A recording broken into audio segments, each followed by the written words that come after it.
les vents du désert murmurent des secrets depuis des temps immémoriaux, se dresse une figure imposante.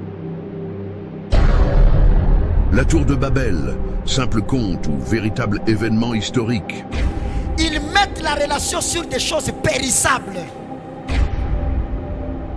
Repère d'une époque où les hommes croyaient pouvoir, grâce à l'union de leurs forces, s'approcher du divin. Mais quel serait le prix d'une telle entreprise? Quelle était la véritable signification de cette construction? Ces questions résonnent encore dans le cœur de l'humanité, comme si la tour n'avait jamais été véritablement abandonnée. La vérité sur la tour de Babel est peut-être plus choquante que vous ne le pensez. Enfin, Préparez-vous. vous apporter la parole de Dieu. C'est depuis le mardi que nous avons commencé à apporter ce message. Et j'espère que ce dimanche, tu seras encore béni. Est-ce que tu es avec moi pour dire Amen? Depuis le mardi passé, nous sommes en train de parler sur la provision de Dieu, la providence divine, tout ce que le Seigneur fait de la part de besoins des hommes. Et ceux qui étaient là le mardi ont été bénis avec nous. Et on célèbre fortement le Seigneur pour ce que Dieu a fait. Je ne saurais pas récapituler ce qu'on a dit, parce qu'aujourd'hui j'ai beaucoup de choses à vous communiquer. Et je sais que vous serez encore édifiés dans la parole de Dieu. C'est que le mardi passé, on a essayé un peu de différencier la manne de la sémence du blé.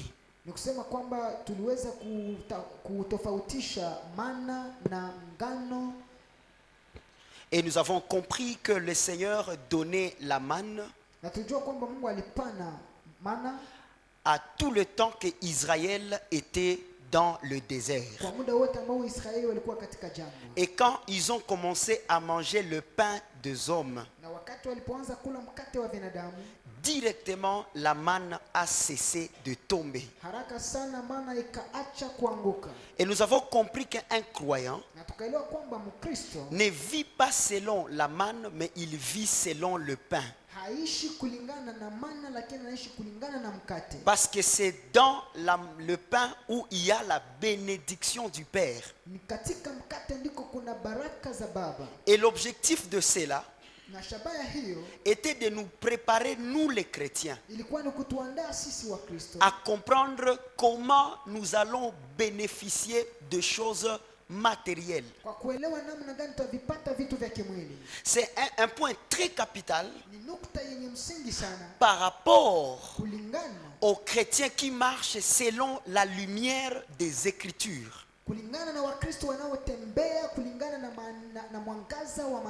Nous avons vu comment les prédécesseurs, ceux qui ont vécu sous la loi,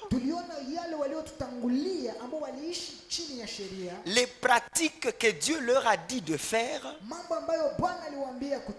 pour être bénis, pour être prospères. Il y a plusieurs choses que le Seigneur leur avait recommandées.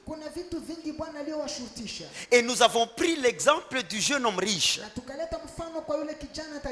La Bible dit Jésus-Christ racontera le jeune homme riche. Le jeune homme riche lui a posé la question: qu'est-ce qu'il faut pour moi afin d'hériter le royaume de Dieu? J'aime la question de cet homme. Sa rencontre avec Christ n'était pas liée aux problèmes matériels. C'est comme si c'était la rencontre aujourd'hui d'un croyant et Jésus. La question serait: pourquoi je n'ai pas du travail?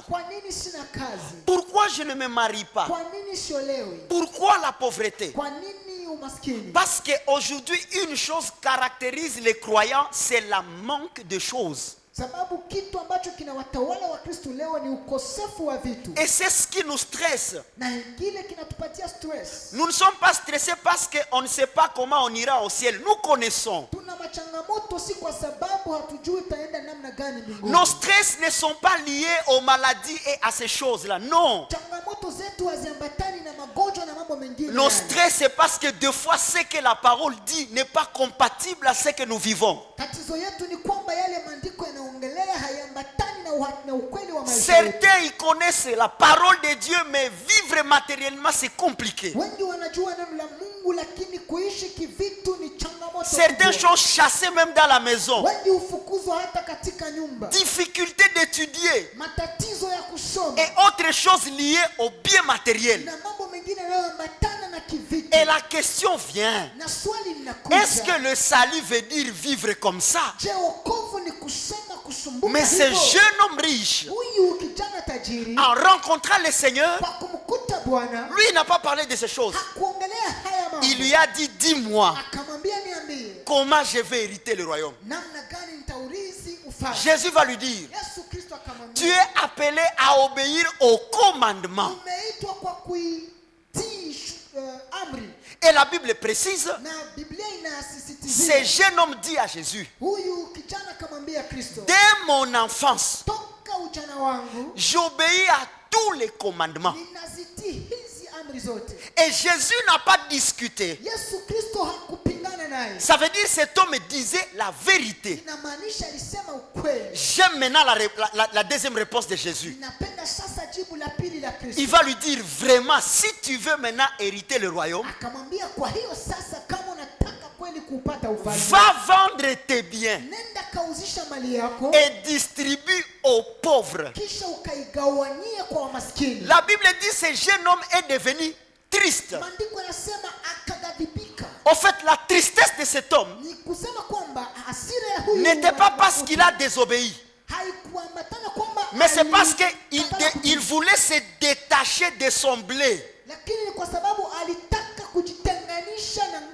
Il a su que ce blé-là n'était pas la manne. Il avait obéi au commandement lié à la richesse. Et c'est pourquoi il a été béni. Sa tristesse était liée aux personnes à qui il devait donner. Si lui, il avait la richesse, il a obéi au commandement. Et si ces gens-là étaient pauvres, ça veut dire eux n'ont pas obéi à la parole de Dieu. C'est ce qui fait que nous avons certains chrétiens. Ils aiment le Seigneur. Ils craignent le mal. Ils haïssent le mal. Mais leur vie sociale est par terre. Pourquoi? Il y a des choses auxquelles tu n'obéis pas. Et je suis venu vous parler de ces choses. On acclame fortement le Seigneur. Il y a une grande joie d'être un croyant vivant dans la jouissance.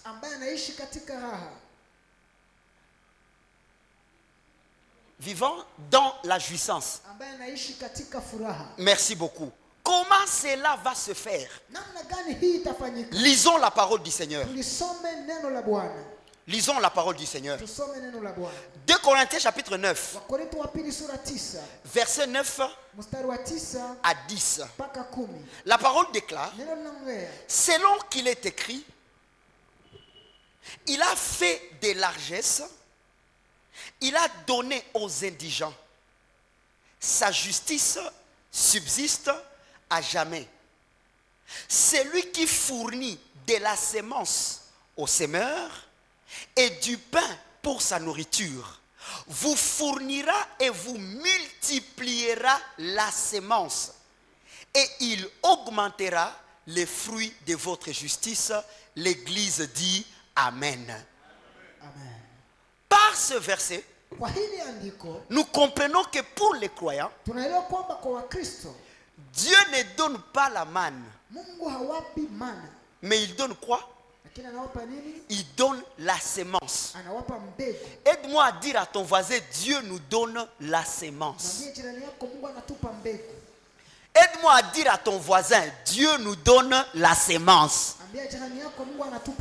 Ça veut dire tout croyant qui demande la manne, il est en dehors.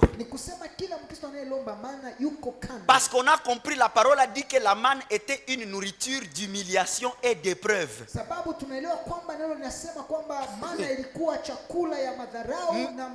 Maintenant, Dieu nous donne la sémence. Le mot sémence trouble beaucoup de chrétiens. Mais aujourd'hui, tu vas comprendre clairement ces choses. Comprenons par le verset que nous lisons que Dieu nous fournit de la sémence. L'objectif de la sémence, c'est pas que tu manges, c'est que tu puisses s'aimer. Et le produit de la sémence te donnera maintenant le pain. Ça veut dire la sémence n'est pas destinée à manger, mais la sémence est destinée à être sémée. Écoute ce verset biblique. Genèse chapitre 1er verset 11. La parole déclare: puis Dieu dit que la terre produise de la verdure, de l'herbe portant de la sémence, des arbres fruitiers donnant du fruit selon leur espèce, ayant en eux leur sémence sur la terre, et cela fut ainsi. Ça veut dire dans Genèse, même quand Dieu a donné des arbres ayant le fruit, Dieu a prévu que ça soit dans le fruit où il y a la sémence. Ça veut dire, c'est dans tout ce que tu gagnes, c'est dans tout ce que tu as que tu trouves de quoi s'aimer. Dans tout ce que tu as, tu peux manger le fruit, mais c'est dans le même fruit où il y avait la sémence à ramener dans la terre. C'est ce qui tue les chrétiens. Et ils se disent, Dieu me donne, je mange, je finis tout, je vais encore aller demander. Non, en fait, dans ce que Dieu t'a donné, il t'a donné de quoi manger. Mais c'est à toi de savoir, dans ce que je mange, qu'est-ce que je dois garder comme sémence. Aide-moi à demander à ton voisin, qu'est-ce que tu manges? Qu'est-ce que tu manges au fait? Et nous savons que nous devons revenir chaque jour à Dieu. Donne-moi, donne-moi. C'est pas comme ça. Retiens depuis aujourd'hui, c'est dans le fruit où se trouve la sémence. Un autre verset va nous aider. 2 Timothée chapitre 2 verset 6. 2 Timothée chapitre 2 verset 6. La parole déclare ceci, mes frères. Il faut que le laboureur travaille afin de recueillir les fruits. Ça veut dire même si tu as la sémence, si tu ne sais pas travailler, tu ne vas pas recueillir les fruits. Vous comprenez? Ça veut dire un chrétien qui veut vivre la jouissance, il doit savoir qu'il est un laboureur. Qui doit faire quoi? Qui doit travailler? Aide-moi à demander à ton voisin en Swahili, kazi yako ni nini? Kazi yako gani? Tout laboureur qui travaille, mon fils, il va recueillir quoi? il va recueillir les fruits. Ça veut dire tous ceux qui veulent avoir les fruits sans travailler, ils n'auront pas le blé. Ils auront quoi? La manne. Or la Bible, cette nourriture-là, elle était ramassée par mesure. Tu ne pouvais ramasser que ce qui suffit à ton jour. Mais le blé, il n'y a pas de mesure. Tu peux remplir ton grenier. C'est là qu'il y a des chrétiens. Aujourd'hui ça marche, demain ça bloque. C'est parce qu'ils n'ont pas de travail pour recueillir les fruits. Ils ne trouvent que ce qui suffit comme la manne. Mais la Bible parle d'un riche qui lui, il a rempli son grenier. Aide-moi à dire à ton voisin, l'abondance est liée à ton travail. Vous comprenez maintenant pourquoi il y a des personnes qui sont des païens mais qui recueillent l'abondance. C'est parce qu'ils savent vivre comme des laboureurs. Est-ce que tu es avec moi pour dire amen? On avance. Une question. Comment allons-nous recueillir les fruits? Comment? Ésaïe 55. Le verset 10 à 11. La Bible déclare. Suivez ce verset. Comme la pluie et la neige descendent des cieux et n'y retournent pas sans avoir arrosé, fécondé la terre et fait germer la plante, sans avoir donné la semence au semeur et du pain à celui qui mange, ainsi en est-il de ma parole qui sort de ma bouche et ne retourne point à moi sans effet, sans avoir exécuté ma volonté et accompli mes desseins. On dit Amen. Ce verset nous présente quelque chose de très capital. La Bible dit, comme la pluie descend, et même la neige, et arrose la terre, la féconde, et fait germer, il y a une condition là-bas. Cette pluie-là ne donne pas de semences. Lisez votre Bible. Je répète, ce n'est pas la pluie qui amène la semence. La pluie a pour travail arroser, féconder et germer. La parole dit, je lis très bien, Ésaïe 55, 10. Comme la pluie et la neige descendent des cieux et ne retournent pas sans avoir arrosé, féconder la terre et fait germer, virgule, sans avoir donné de la semence au semeur. Ça veut dire la pluie doit rencontrer le semeur avec sa semence. Voilà. Il ne faut pas dire parce qu'il y a la pluie et donc il y aura la semence. C'est ce qui trouble les chrétiens. La Bible dit cette pluie-là c'est la parole. Même si je déclare, soyez bénis, multipliez-vous, prospérez, c'est la pluie que j'arrose.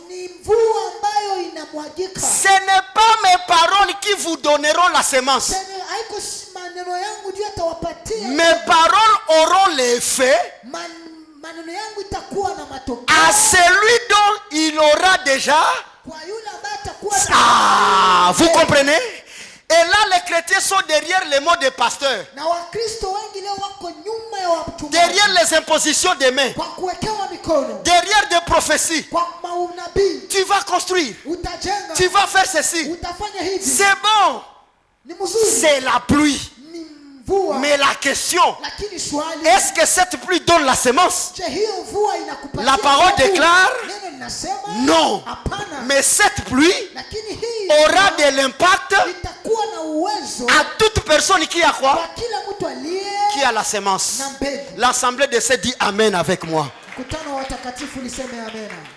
Aide-moi à dire à ton voisin, le problème n'est pas la parole, mais le problème n'est pas la pluie, mais le problème c'est ta semence. Dis-lui ça à ton voisin.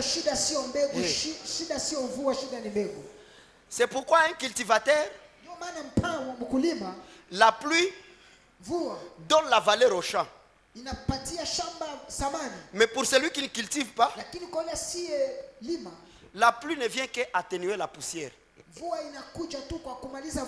C'est fini. Il y a d'autres gens, même si on les enseigne comment, ils ne verront pas des choses. Pourquoi? Parce qu'ils n'ont pas de semences.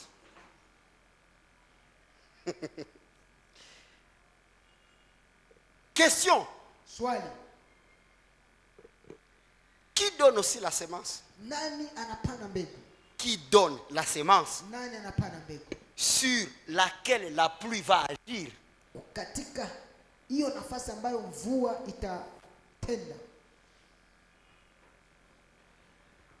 Un verset va nous aider ici. Luc chapitre 8 verset 11. Nous voulons voir cette semence que tu dois avoir avant la pluie. Mes enfants, écoutez-moi ici. Même s'il plaît comme la pluie de Kinshasa, si tu n'as pas encore la semence, même si tu fais des déclarations, même si tu fais des retraites, même si banakupakala mafuta zote za upako, même si on te donne toute l'onction possible, si tu n'as pas encore la semence, cette pluie là qui tombe n'aura pas de valeur. C'est comme ça que je suis en train d'enseigner maintenant. C'est la pluie. Dis à ton voisin, vous voulez qu'on agnèche.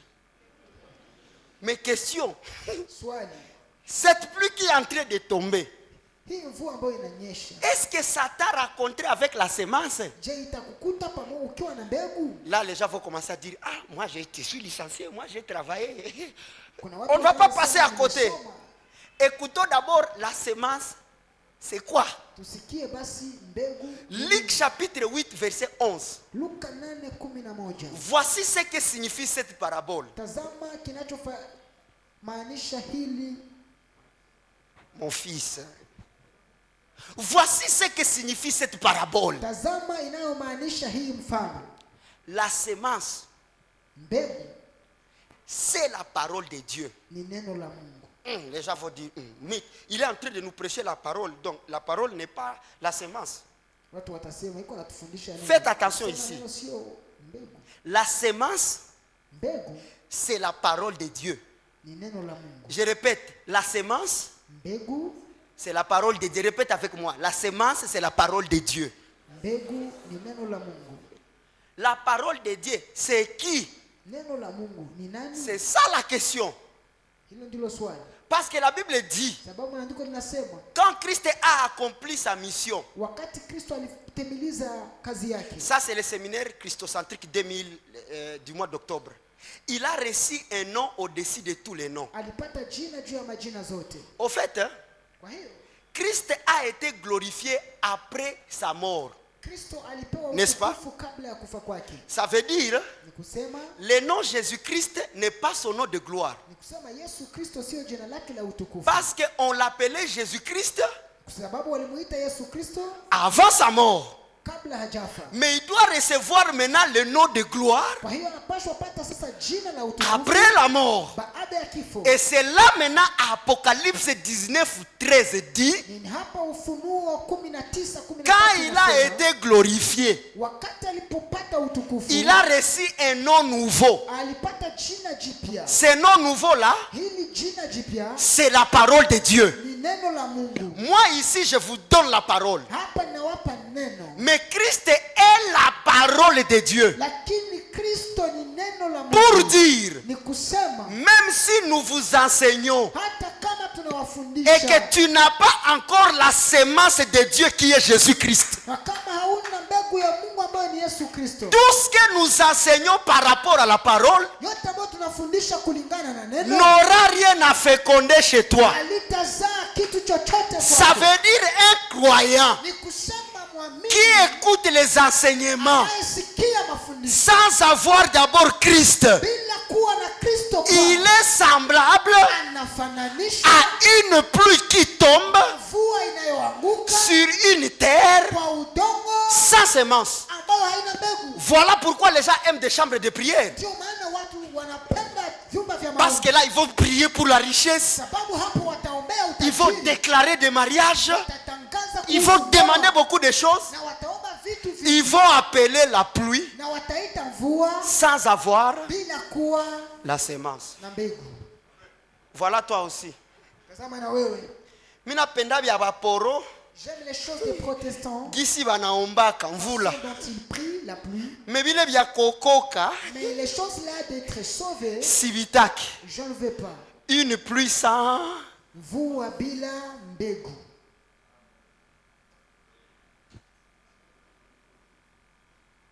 Est-ce qu'il y a quelqu'un qui a la semence de Dieu ici? Je voulais voir là. Voilà, vous comprenez déjà. Maintenant, question.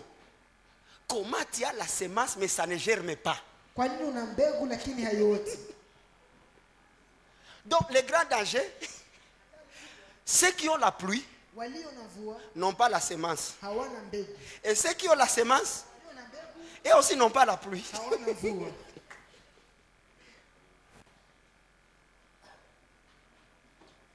Bien sûr, tu as cru.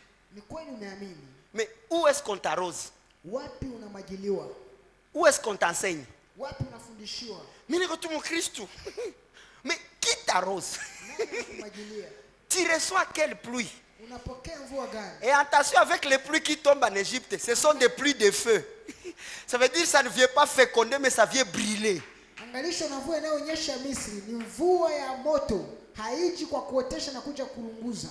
On avance ici. L'Écriture va déclarer dans 1 Jean chapitre 3 verset 9 à 10. 1 Jean 3 9. La Bible dit, quiconque est né de Dieu ne pratique pas le péché. Parce que la sémence de Dieu demeure en lui. La sémence de qui? Ça veut dire quand tu dis à Dieu, donne-moi la sémence. Est-ce qu'il te donne le travail? Répondez-moi. Baba, le pasteur a dit que tu bénis ceux qui ont la sémence. Donne-moi la sémence, papa. Dieu n'a qu'une seule sémence.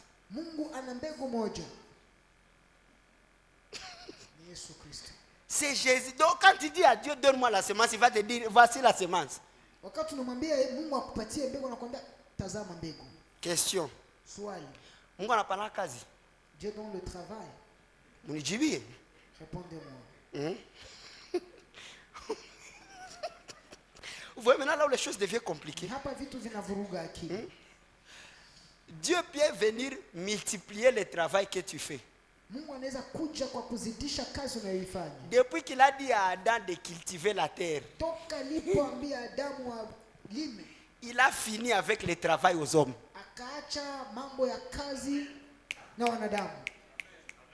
Ce qu'il fait, il va maintenant orienter des opportunités par rapport à tes compétences.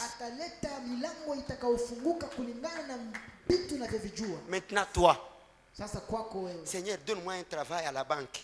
Baba nipe kazi kwenye benki. Bon, qu'est-ce que d'abord tu connais de la banque pour demander à Dieu de t'envoyer là-bas? Vous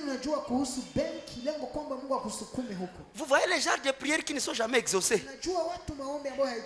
Naota sindikiza ko masadaka mingi pensa que ça va accélérer, mais Dieu ne t'amène que dans les champs que tu es laboureur. C'est tout.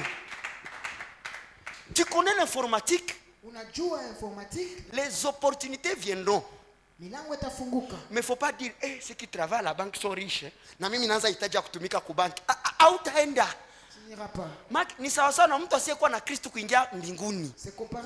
Vous comprenez ce que je suis en train de vous dire? Je suis en train de mettre en ordre certaines choses. Et c'est là que d'autres personnes vous poussent à abandonner les compétences que vous avez pour vous attacher à des promesses illusionnaires.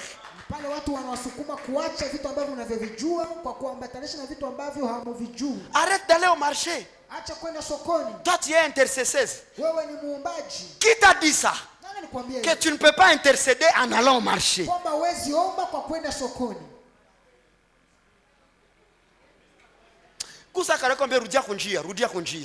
Dis à ton voisin, rentre dans le droit chemin. Rentre sur le chemin. Tu sais que toi, tu sais faire le marketing. Et puis tu veux ouvrir la boutique. Frère, fais bien ce que tu connais. Tu sais chanter. C'est dans les chants là que Dieu te bénira. Est-ce que tu penses que c'est pour rien que Dieu t'a donné cette compétence là? Est-ce que tu penses que c'est pour rien? Mais toi tu dis non. Ça ne avance pas vite. Je ne veux plus chanter. Je pars chercher l'or. Donc, c'est ça le grand problème des chrétiens. On s'est dit qu'on est béni dans ce qui ressemble à la grandeur. Non. Quand tu fais bien ce que tu sais faire et que tu reçois la pluie, ça finira par faire quoi? La semence finira par le problème, ce n'est pas la pluie qui te donne la semence. Comme tu as seulement le Seigneur, dans tout ce que tu feras, tu verras la bonté de Dieu. C'est ça.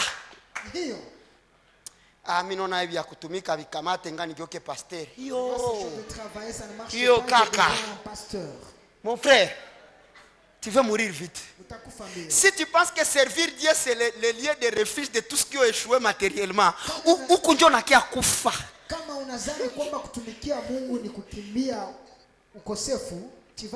Je vais te donner 3 preuves. Premièrement, nous travaillons pour un boss qu'on n'a jamais vu. Deuxièmement, on ne sait pas on travaille pour quel salaire et pour quel contrat. Et des fois, troisièmement, notre boss ne peut pas te donner le salaire, mais il te demande ce que tu as. Est-ce que vous voyez ce travail-là? Et si aujourd'hui l'œuvre de Dieu est en train de perdre de sa valeur, c'est parce que les gens pensent qu'on sert le Seigneur pour avoir de l'argent. Non, c'est pas parce que ulihomba musoka ya kadutu ndio utageuka l'évangéliste. Hapana. C'est pas parce que tu as perdu. Hapana, ambia le karibia kwa iko vile. Dis à ton voisin, c'est pas iko vile. Et c'est pas parce qu'on a chelewa mukanisa shaka huyo kwa sikia mahubiri ndio utageuka pasteur. Hapana. C'est pas parce que ça fait longtemps que tu entres à l'église que tu vas devenir un prédicateur. C'est pas comme ça. Hapana. Et ça c'est la vérité.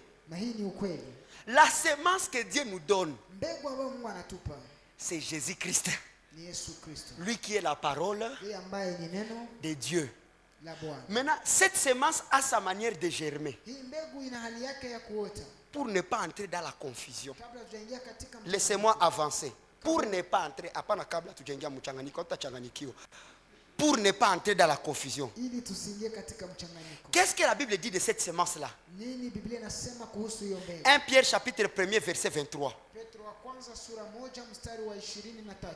Puisque vous avez été régénérés, Sababu muliwekwa upya, non par une semence corruptible, hapana kwa mbegu inayoharibika, mais par une semence incorruptible. lakini kwa mbegu isiyoweza Quelle est kuharibika. cette semence incorruptible? Nini hiyo mbegu isiyoweza Par la kuharibika? parole vivante et permanente de Dieu. Kwa neno lililo hai na la milele la Mungu. Ça veut dire cette semence quand elle entre, Ni kusema wakati hili mbegu son linaingia, travail, kazi yake c'est de nous régénérer. ni kwa kutufanya upya, Quitter l'incorruptible kutoka katika yanayoharibika, pour quitter le corruptible kutoka katika yale yanayoharibika pour devenir mpaka kukua incorruptible. wasioharibika. Mais cette semence n'a pas encore à voir avec tes histoires matérielles. Ça n'a pas à voir. Hii mbegu haina vya kufanya katika mambo ya kiuchumi. Ça ne veut pas dire parce que tu as Christ et tu deviens riche, tu as les maisons. Non, non. Haimaanishi kwamba ukiwa na Kristo unapata manyumba na kuwa L'objectif de cette semence-là. Shabaya hii mbegu. Yesu mbona ulisema kila mwenye anaokoka anatajirika mu domaine gani? Cette semence-là, elle nous rend incorruptible. Hii mbegu inatufanya watu wasioharibika. Tu quittes la nature d'Adam, Unatoka katika hali ya Adamu, tu revêts la nature unavaa hali de Christ ya Kristo et tu deviens une nouvelle créature. na unakuwa kiume kipya. Et donc, Kwa hiyo nous portons la nature de la première semence de Dieu. tunapeleka hali Très ya bien. mbegu ya kwanza ya Mungu. 1 Jean chapitre 4 verset 17 dit: Yohana wa kwanza sura 4 mstari wa 17. tel il est, Vile alivyo tel nous sommes ndivyo tulivyo dans ce monde. katika hii ulimwengu. C'est pourquoi vous devez savoir, Ndio maana lazima mjue, comme il était la semence de Dieu, kwa sababu alikuwa mbegu ya Mungu. à son passage sur la terre, Kwa kupita kwake kwa dunia hii il n'a même pas construit une maison. hakujenga nyumba. Voyez? Unaona, Anasema mbweha il dit que les renards zina nafasi ya kutia vichwa vyao, ont où mettre leur tête, mais mwana wa Mungu, mais le Fils de l'homme n'en a pas. depuis sa naissance jusqu'à son enterrement, Toka kuzaliwa kwake mpaka kwa mazishi yake il a eu un sérieux problème de logement. alikuwa na tatizo ya makao. Depuis sa naissance, d'abord, c'était dans la maison des animaux.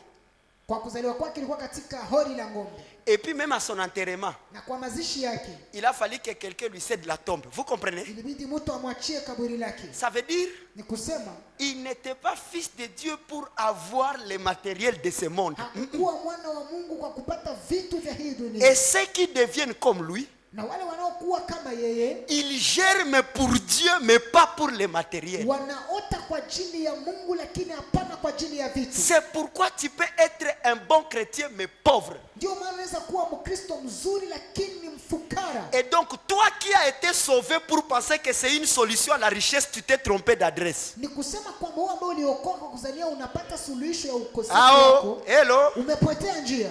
Quand tu reçois Christ, Wakati unapokea Kristo, Christ ne te pousse pas d'abord à avoir des maisons. Hein? Kristo hakusukumi kupata nyumba. Et c'est pourquoi plusieurs sont maintenant déçus dans les églises. Ndio maana wengi wamevunjika moyo makanisani. 3 ans je suis sauvé, mais attaque kabadjadj sina. Qui t'a dit que croire donne les badjadj? Tu veux les badjadj, descends à Aoudjoué avec 6500 ou 3000. Tu as ton badjadj. Ukitaka bajaji unaenda hapo kwa ujue na pesa zako unapata yako moja. Aide-moi à dire à deux personnes, avoir Christ ne veut pas dire être riche matériellement. Ambia jirani yako kupata Kristo sio kuwa tajiri kivitu. Mimi napita kwanza huko jua kubatosha mu confusion. Je passe ici d'abord pour vous enlever dans la confusion. Baba, Père, mie mwanako. moi ton fils. Baba, Père, mimi nalomba nguvu nuze résidence. je demande la force d'acheter la résidence. Frère, il y a des principes à savoir pour acheter la résidence, mais aïko juko na Christ, C'est pas parce que tu as Christ juko na résidence, que apane. tu auras la résidence. Frère, tu peux être croyant. Unaweza kuwa mwamini, Tu manques des habits, unakosa mavazi, tu manques où dormir. unakosa kwa kulala, Na saba takutupa njo na teseka unaweza sema ngiko na kupima. Kumbi weye njo Uko origé. Quand on va te foutre dehors, tu crois que Dieu te tente alors que c'est toi qui es Wengi comprendre maboro. C'est toi qui ne comprends pas les choses. Mungu mimi natupiwa tena vitu nje. Seigneur, encore, on me Kipimo ya imani hapana. Ça c'est les épreuves. Non.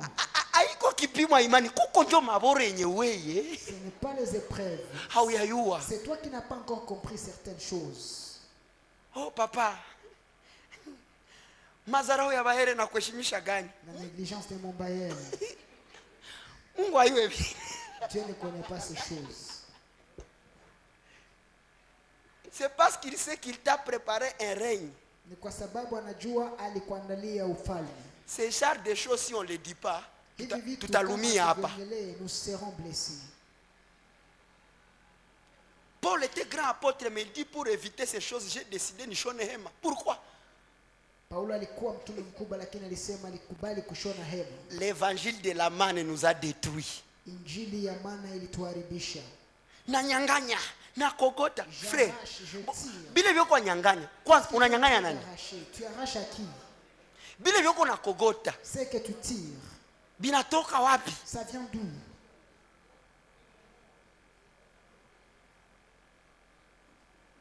Tel il est, tel nous sommes dans ce monde. Jinsi alivyo ndivyo tulivyo.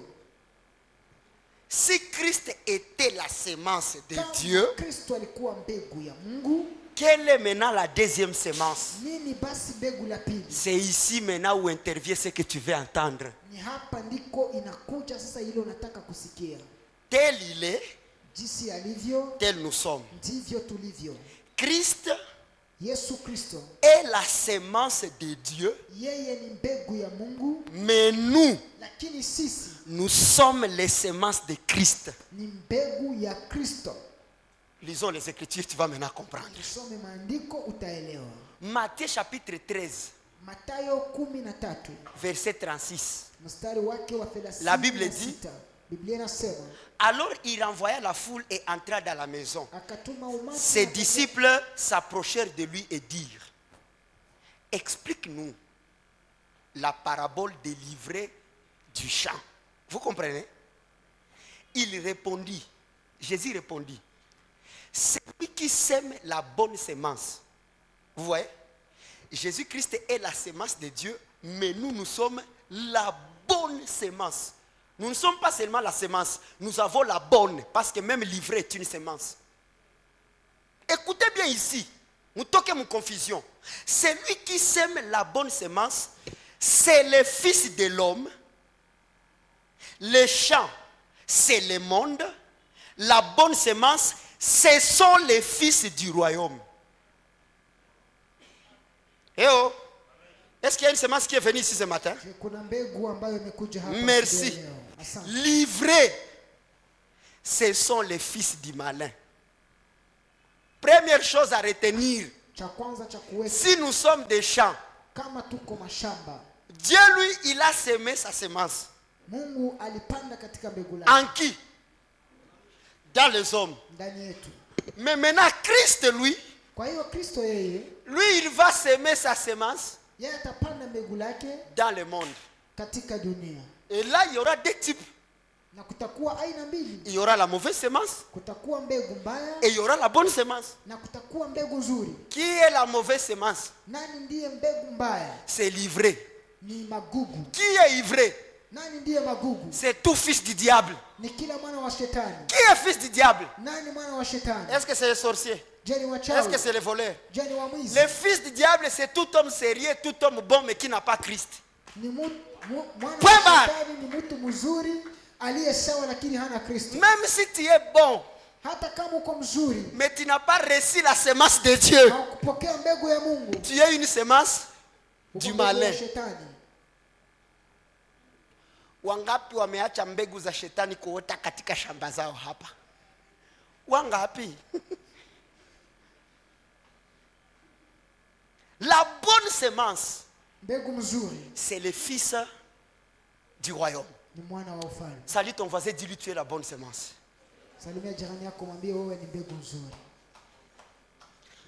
Pour récapituler, la semence de Dieu c'est qui? C'est Jésus-Christ. Et les semences du Fils de l'homme c'est qui? C'est qui? Ce sont les fils. Bon, je voulais d'abord écouter les acclamations des fils du royaume pour savoir à qui je parle. Très bien.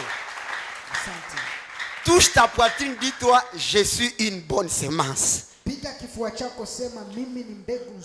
savez le problème d'un homme semence? Voilà la parabole du semeur. Un semeur est sorti pour jeter sa semence. Le problème n'est plus toi comme semence, mais le problème où liangukia mubulongo gani. Le problème n'est plus la semence, mais où est-ce qu'on t'a jeté? Tu communies dans quelle assemblée?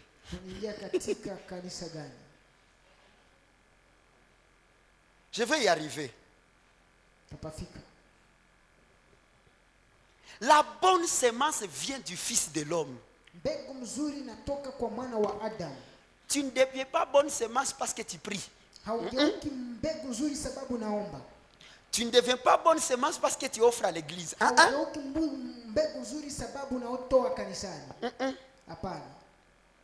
Tu deviens bonne semence parce que tu appartiens à Christ. C'est pourquoi nous avons des semences dans l'église qui ne sont pas bonnes. Vous comprenez?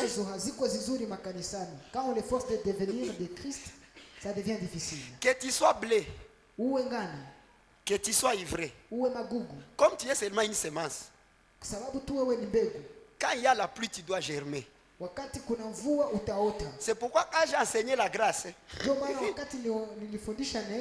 les bonnes semences ont compris l'amour de Dieu, mais les blés, les ivrés sont allés dans la dissolution.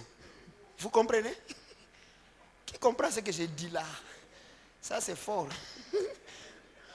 Mbegu ni mbegu. Mvula tu ikikuye tafa nini? Sasa utayua uko mbegu gani? La bonne semence donnera quoi? Les blés. Et livré va faire quoi? C'est pourquoi quand on a enseigné, ukiona tu mahubiri na kuharibisha, uyue tu kama mie ndio ile gugu. Saba linilowanisha nikaotesha matendo mabaya. Njoo dis-moi à ton voisin, tu es quelle semence? Tu es quelle semence? Uko mbegu gani? Uliza jirani yako uko mbegu gani? Uko mbegu gani? Waswahili wanauliza wewe ni mbegu gani? Tu es quelle semence? Et puis encore tu es habitué à une église où la pluie ne coupe pas. Tena umezoea kanisa ambao mvua haikatiki. Make mafundisho yako mingi kuota utaota. Na vya vitakuota amo. Bien utaotesha bina dependre na uko mbegu gani. Ça dépendra de quelle sorte de semence tu es. Le blé va produire le blé. Et là Jésus va dire, mwache gugu na ngano. Laissez livrer et le blé. Zikomale.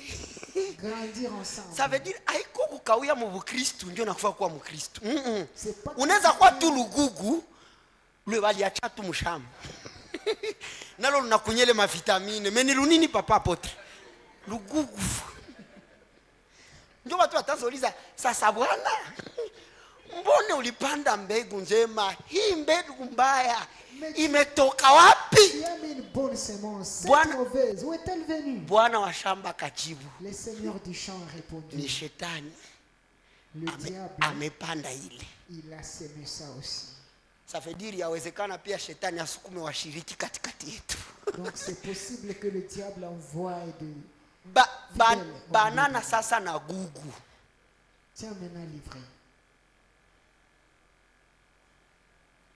Mafundisho kona ingia.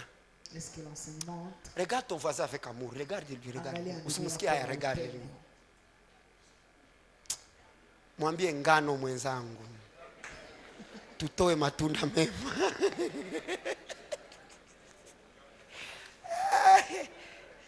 Ça commence à devenir clair. Mon fils, ça commence à devenir clair. Mais katikati kwa watu watakomaa wanakomala fo. Au milieu de nous, il y a ceux qui vont grandir. Ni magugu. Ce sont les ivraies seulement. Yo et tout nature ayo. Sa nature. Ni gugu. Donc, gugu iko komalable. Livré peut aussi grandir. Ça ne veut pas dire que parce que c'est livré, ça peut aussi grandir. Mais ni tout. Ni gugu. Et puis attention, ma ivré, zinakamata fasi. Attention, les ivrés prennent beaucoup parce de place. Parce que mwenye shamba alisema mkipima tu ziongola, muna risquer kubeba. Na ça veut dire Jésus qu'on a influence.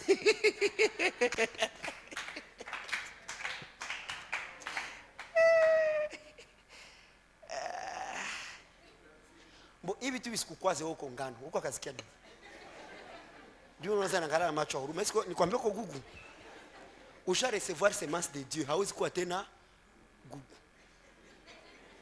Bon, na vingine unajijua na wewe, le reste tu te connais.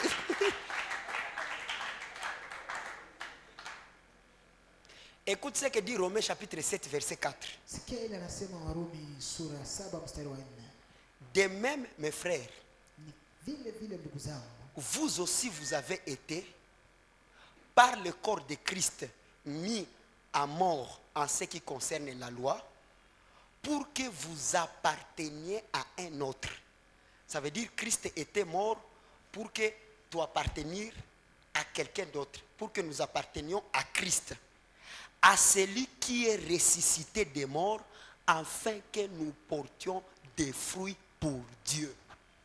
Vous comprenez? Quand nous appartenons à Christ,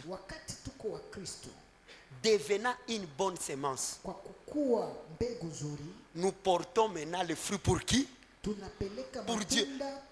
Ça veut dire, si tu n'es pas à Christ, il n'y a aucun bon fruit que tu peux porter à Dieu. Hakuna. Parce que sans Christ, tu deviens livré. Et tous les livrés ira dans le feu de jugement. Même si ça grandit, ça ne donne pas de bons fruits à Dieu. C'est pourquoi, même si tu appliques l'enseignement et tu deviens riche, si tu n'as pas Christ, tu vas jouir sur la terre. Mais il n'y a pas de bons fruits de Dieu chez toi. Il n'y en a pas. La grande chose est que ce n'est pas les hommes qui voient le fruit, mais c'est Dieu qui voit les fruits. C'est Dieu, prophète héritier. Nous portons les fruits pour Dieu.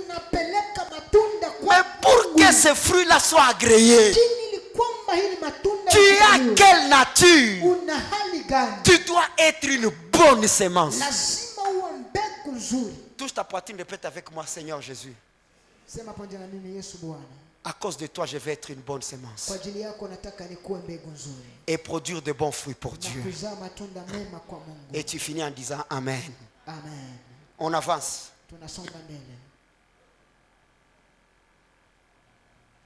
Attention. Il y a un grand danger ici.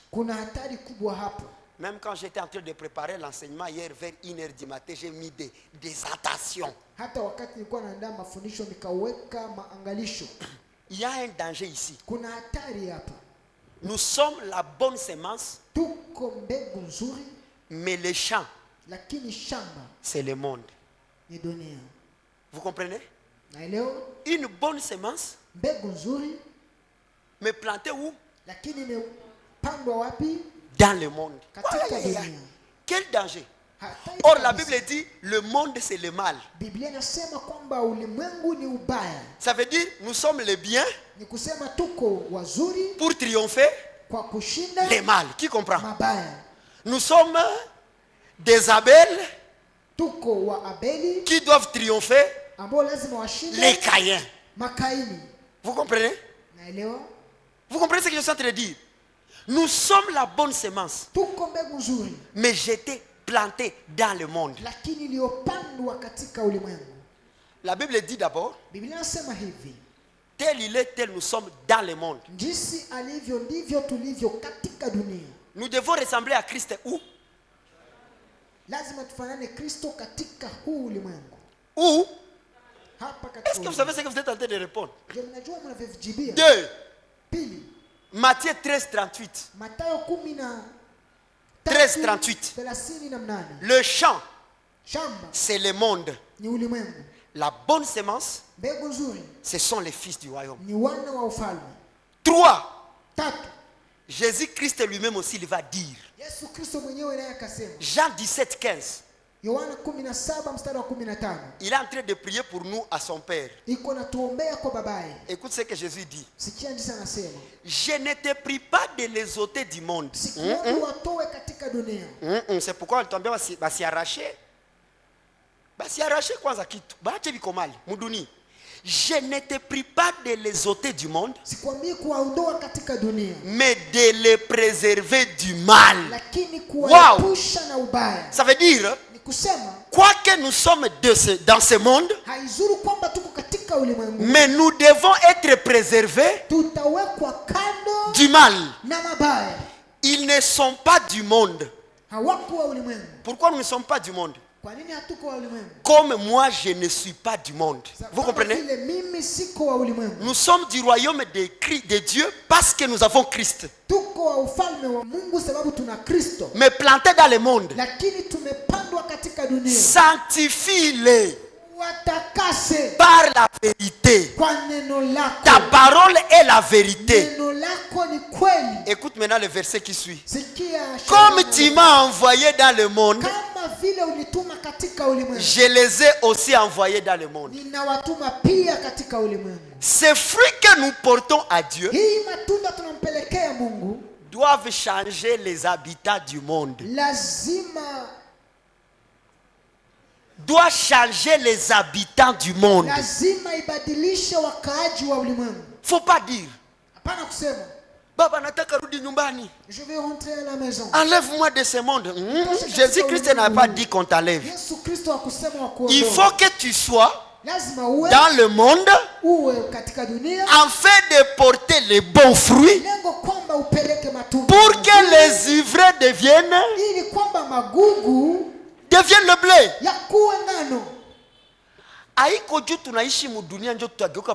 C'est pas parce que nous vivons dans ce monde que nous serons de ce monde. Et il y a une différence entre le monde et la terre. Est-ce que vous comprenez ça? Il y a une différence entre le monde et la terre.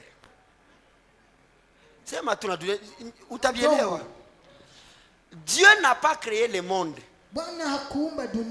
Dieu avait plutôt créé la terre. En fait, ce que Dieu appelle le monde, Dunia, c'est le mal qui est entré sur la terre. Cette mauvaise vie-là, c'est ce que Dieu appelle le monde. Quand on dit n'aimez pas le monde, on n'est pas en train de te dire n'aimez pas la terre. Parce que c'est dans cette terre où tu dois jeter la semence pour manger. Quand on te dit n'aimez pas le monde, on est en train de te dire n'aie pas le cœur d'aller voler ceux qui ont semé sur la terre. Ça veut dire le monde représente le mal. Bakikwambia unaishi kidunia, on ne te dit pas que unaishi nyawera. On te dit que tu vis selon le mal de ce monde. Vous comprenez ça? C'est pourquoi la parole dit vous êtes comme des agneaux envoyés au milieu des loups.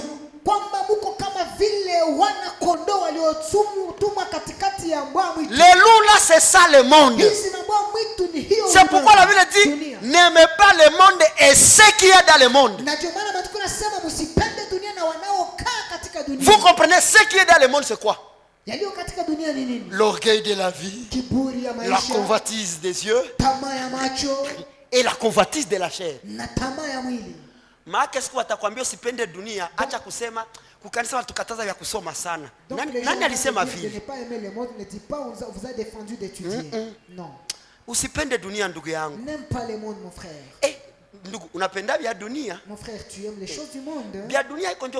Les choses du monde, ce n'est pas de l'argent. Non. Les choses du monde, ce n'est pas les voitures.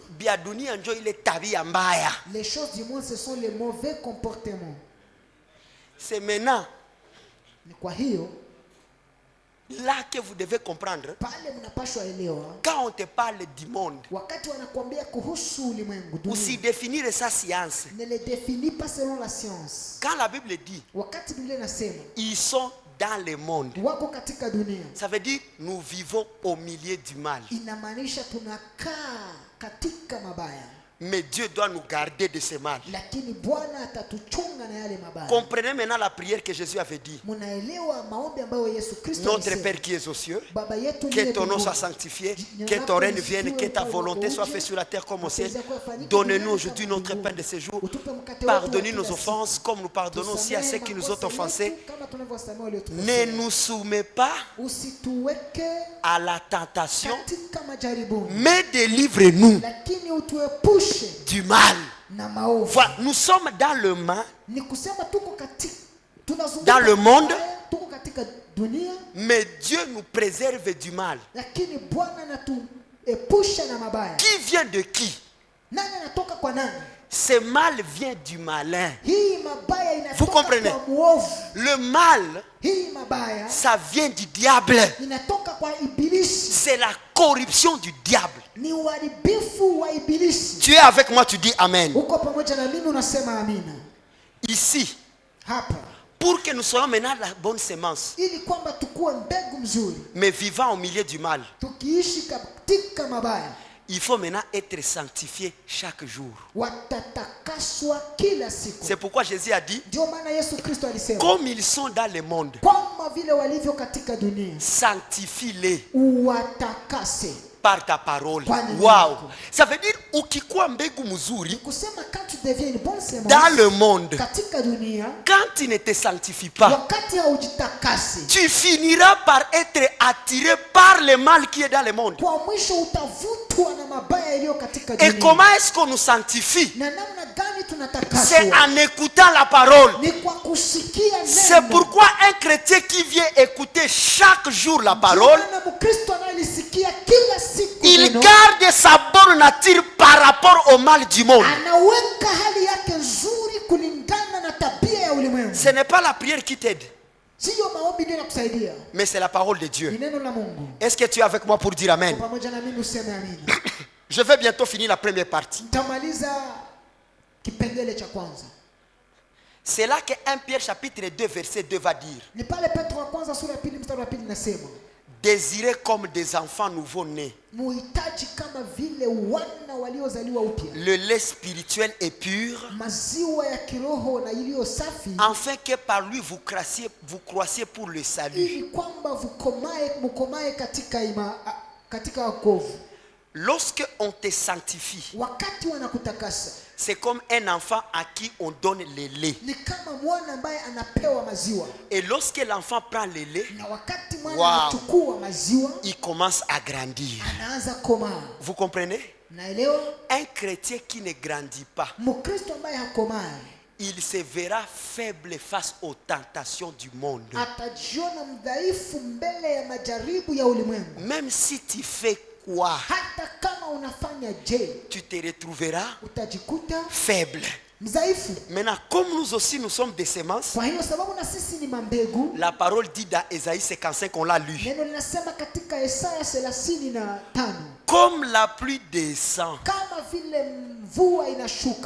c'est comme ça que vient la parole.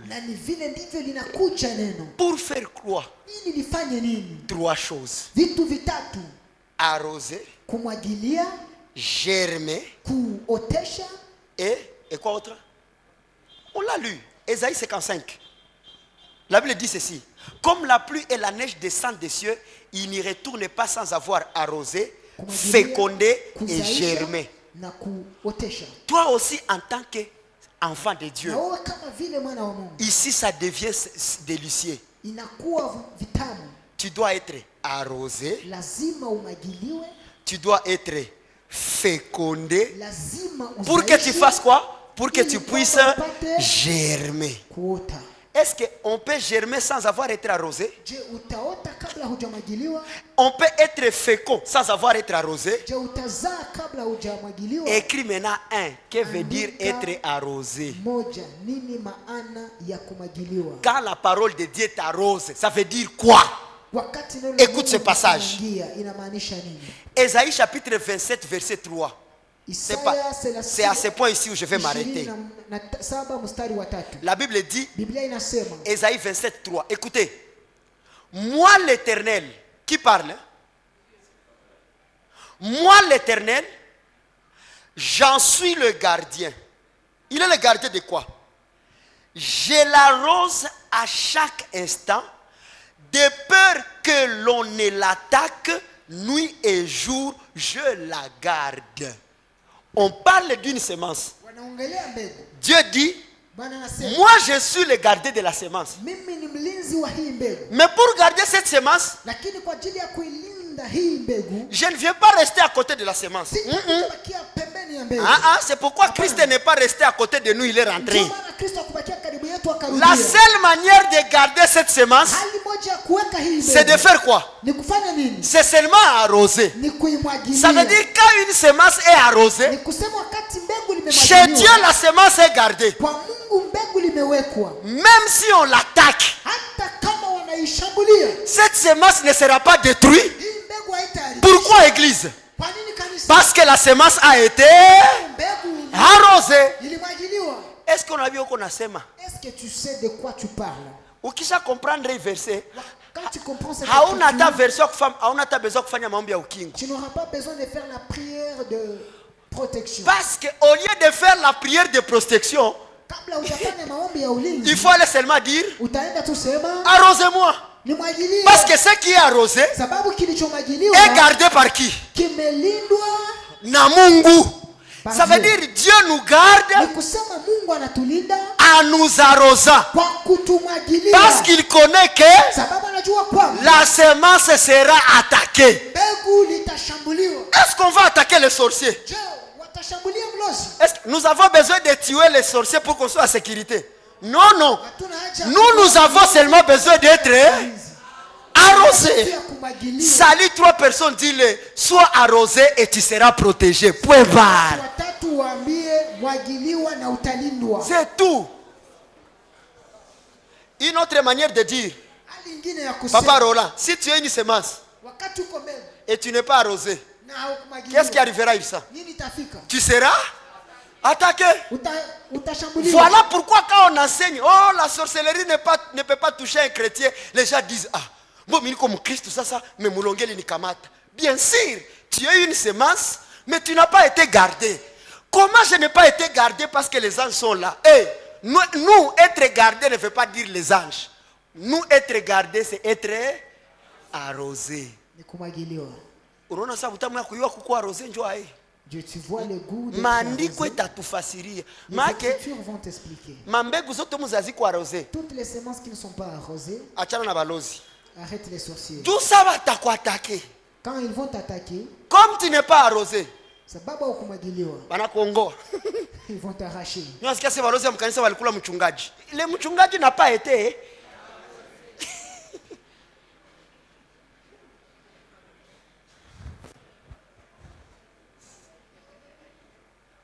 On arrose une plante pour qu'elle soit gardée. Même, je vais le dire en Swahili, même à toi peke kunyumba. Même toi à la maison. Il est mawe nyoliote chaque. Ces fleurs que tu as fait pousser. Pourquoi tu les arroses? C'est pour donner la force de croître. Maintenant, il arrivera un temps où ça va croître. Ça va devenir mature au point que tu n'as plus besoin de l'arroser. Vous les kinyeshe na consommer. Il y a maintenant des chrétiens qui sont à ce niveau-là. Ils ont grandi à tel point qu'ils n'ont besoin que même pepo malien. Les plans de la sorcellerie. Ceux qui sont nés de Dieu se gardent de lui-même. Ils savent que waliozaliwa na Mungu wanajichunga wao wenyewe. Kuko kwanza mwenye Mungu ifo achunge. Il y a celui que Dieu doit d'abord garder. Jua ngali mwetapa kuko arrosé. Mais ça na komala, anaanza fanya. Quand il grandira, anaanza jichunga yeye il peke. commence à se garder lui-même. Unakumbuka sio ulikuwa na arrose ile mti yenu ya mapera? Uli arrosa kama ishanda tosha matunda. Njoo ende tena ya arrose. Chujue peko na yu yake. Hii mti iko mzima. Ni mtu mzima huyu. Ni mumwangie tena mai. Maki hata kipo ekuye unatu kama itakauka mayane, mais iko tu mhai. Mais sans vouloir nanyesha nafuata na nini? C'est ça que Dieu connaît. Ulishafundishiwa. Maki hata uko mu probleme, anaona kama utakelela, mais vitu vitakuwa tu. Tu ushafa nini? Mais wewe mtoto anaona kama tu kikosa hata mafuta utafa dega. Ndio maana anakuwa mwange mai. Vous comprenez ce que je suis en train de dire? Na wewe toka kwa etape ya kwa rosé. Unatuchokesha. Maya kukunya tuku tunakumwangia hai. Uko naona? Que veut dire être arrosé? D'abord, avant d'être arrosé, tu étudies comment elle est attaquée. La parole s'explique elle-même. Matthieu 7, 24.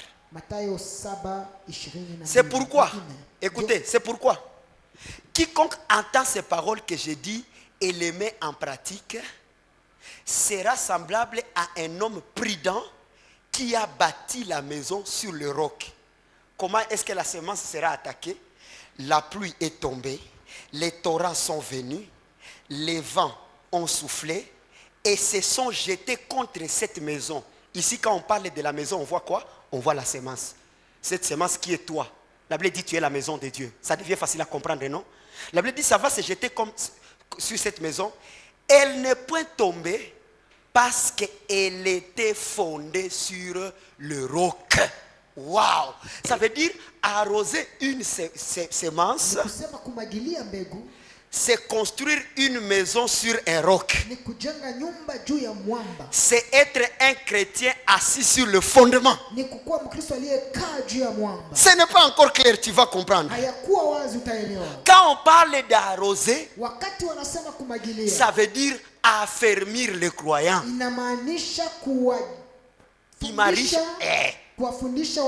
Faites attention d'être un chrétien non affermi. Quand tu seras attaqué, tu vas tomber. Tu vas tomber. La Bible dit quand les circonstances de la vie deviennent compliquées, ils en trouvent une occasion de chute. Oh, vitu biko nguvu kisha hiyo opportunité ndio nakuya ata mimi naenda ngukule. Pourquoi? Ce sont des semences qui n'ont pas été arrosées. Quand elle est attaquée, elle n'est pas gardée. Que veut dire être affermi? Ça veut dire avoir des bases, avoir des fondements. Les fondements. Combien de gens qui sont des grands hommes de Dieu mais sans fondement? Et la seule manière de savoir si tu as été arrosé, c'est ton comportement quand tu passes par des situations difficiles. Tu peux demander à ça à ton voisin, qu'est-ce que tu fais quand tu es dans la souffrance? Tu fais quoi? Il y a ceux qui vont commencer. Mungu Baba, tokea leo kama toi unibariki, mimi narudilia maisha yangu ya zamani. La semence n'a pas été. Vous comprenez? Vous comprenez maintenant? Qui nous arrose? 2 Corinthiens chapitre 1 verset 21. Et c'est lui qui nous a fermés avec vous en Christ et qui nous a oint, c'est Dieu. C'est pourquoi la Bible dit l'Éternel garde la semence. Lui-même il arrose. Pour être affermi, il ne faut pas écouter ce que les hommes ont dit. Il faut plutôt écouter ce que Dieu avait dit. C'est seulement le langage de Dieu qui nous a fermés.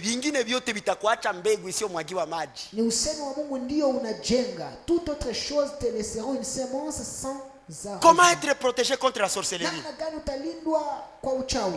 Prends ta marmite, mets de l'eau dedans, notez qui sont. Est-ce que c'est comme ça que Dieu nous garde? Mais quand tu es affermi, même si tu passes par des situations difficiles, Dieu te dira, quand tu marches dans la vallée de l'ombre de la mort, tu n'as pas à craindre, parce que je suis avec toi. Finissons par ici, l'affermissement. Colossiens chapitre 2 verset 7. Quelqu'un qui est affermi, étant enraciné et fondé en lui, et affermi par la foi, d'après les instructions qui vous ont été données, et abondé en action de grâce. Prenez garde que personne ne fasse de vous sa proie par la philosophie et par une vaine tromperie, s'appuyant sur la tradition des hommes, sur le rudiment du monde et non sur Christ. Qui est affermi? C'est celui qui est appuyé sur Christ. Mais il est ma philosophie. Vous voyez comment la parole se complète? Ça ne t'affermit pas. Philosophie de l'homme. Philosophie de l'homme. Il faut piquer ma pepo, il faut piquer ma lose. La Bible dit que ce que tu crains, c'est ce qui t'arrive.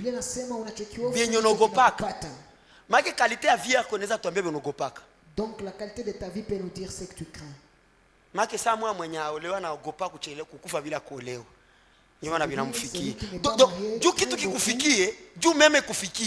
Il faut s'y biogope. Ukiogopa umaskini, unageuka nani? Unageuka maskini, tu utakuwa tu Yesu wangu, mbone sina, mbona. Mais quelqu'un qui s'en fout, nipate amen, nisipate ça va, il va avoir. Parce que la Bible dit, vous avez été affranchis par Christ, ne devenez esclave de personne. Maintenant, pourquoi toi tu es devenu esclave de la pauvreté? Ouais. Donc toi, quand on parle de la richesse à l'église, tu es éveillé. Mais quand on parle de choses comme ça, toi tu te dis, tu es esclave de ça. Tu es esclave.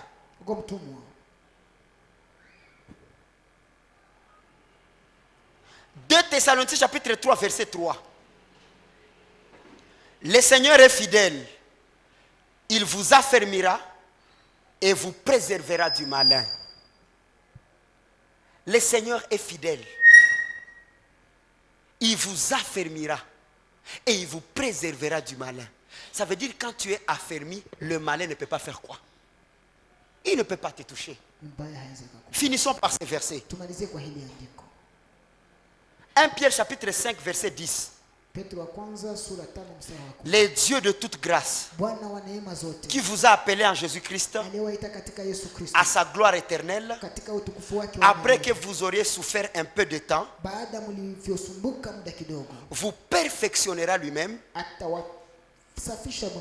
vous affermira, vous fortifiera, vous rendra inébranlable.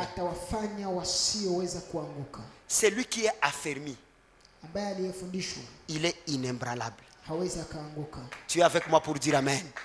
Celui qui est affermi, il est. Nous avons déjà ici, quand il souffre, tout le monde connaît.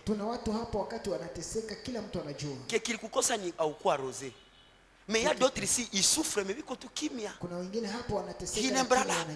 Jona kete na kanisa, wana sinikia comprendre leo ya makanisa vile kwa sababu nilikuwa napoteza muda.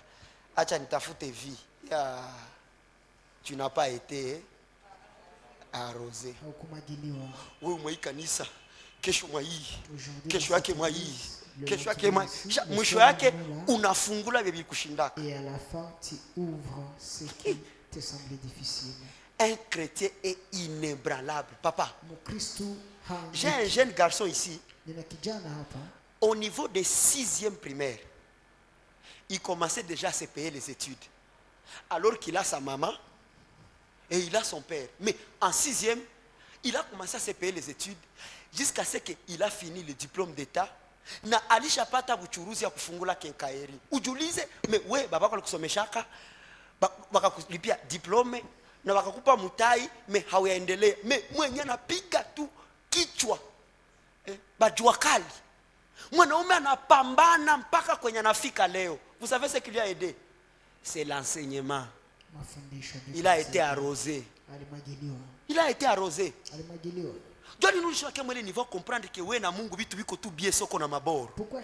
Quand tu as l'argent, quand il y a ça, frère, sois affermi. Parce que la Bible dit qu'il faudra que vous souffriez un peu de temps, mais Dieu vous affermira. Donc, souffrir c'est normal. Mais ce qui te tirera de cette souffrance-là, ce n'est pas la prière. C'est être affermi. C'est pourquoi un chrétien martyr dit aujourd'hui il y a l'enseignement. Laisse-moi aller être arrosé. Mais oui, mardi, cop. Mercredi, cop. Jeudi, cop. Vendredi, cop. Samedi, cop. Dimanche, viestafika kuibada wageni walinitembelea. Unakosa nadi. Maintenant, tu n'es pas arrosé. Frère, tu seras gardé comment?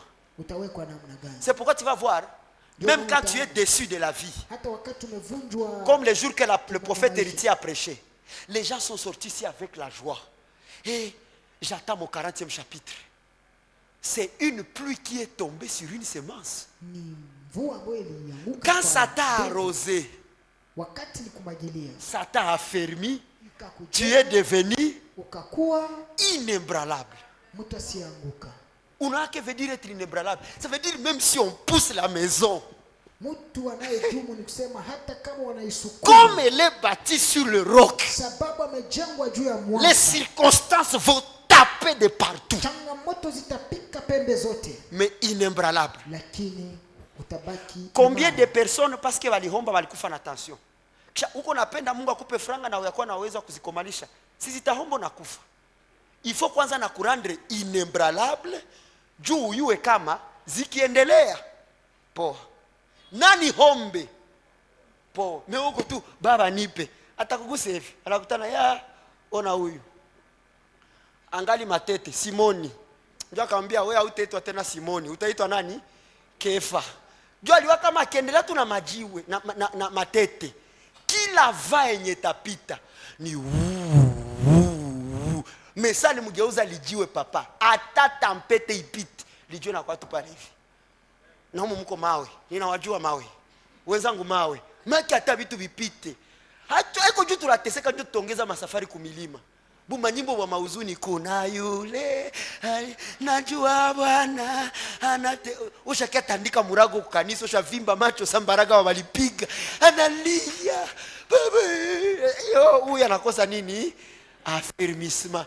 Mais mwingine hata vinateseka kwa tu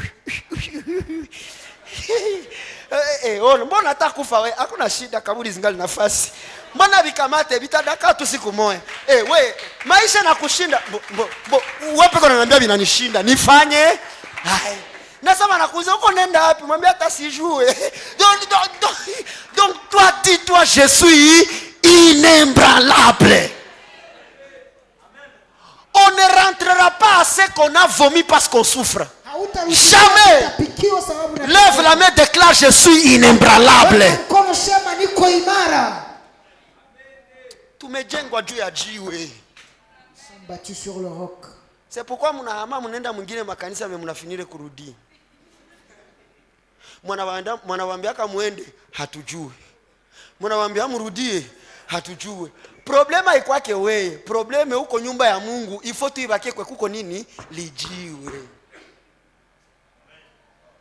Ambele karibia kwa nyumbani mwa baba mnalijiwe. C'est pourquoi tout membre de splendeur hapaswa kuwa sa mtu wa kawaida. Wewe unajengwa kulijiwe. Hata bwana na kudecevoir binaisha. Frère, ça va me faire mal mais je ne veux pas souffrir. Uko kuli hapana je vais mourir. Tu vas me tuer vivant. Aïe!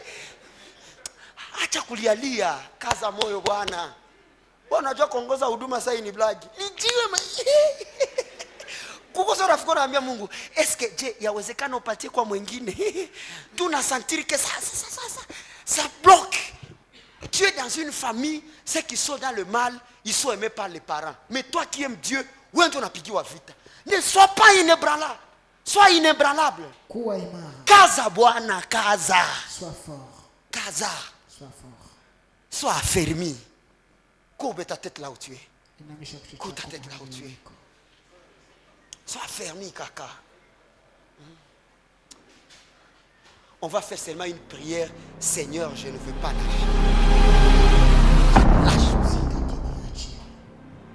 Dans les vastes champs de l'ancienne Mésopotamie, où les vents du désert murmurent des secrets depuis des temps immémoriaux, se dresse une figure imposante. Arrose-moi, Seigneur. La tour de Babel, simple conte ou véritable événement historique. Ils mettent la relation sur des choses périssables. Repère d'une époque où les hommes croyaient pouvoir, grâce à l'union de leurs forces, s'approcher du divin. Mais quel serait le prix d'une telle entreprise? Quelle était la véritable signification de cette construction? Ces questions résonnent encore dans le cœur de l'humanité, comme si la tour n'avait jamais été véritablement abandonnée. La vérité sur la tour de Babel est peut-être plus choquante que vous ne le pensez. Préparez-vous. Seigneur, rends-moi inébranlable. Le Seigneur a voulu que tu écoutes cette parole ce matin.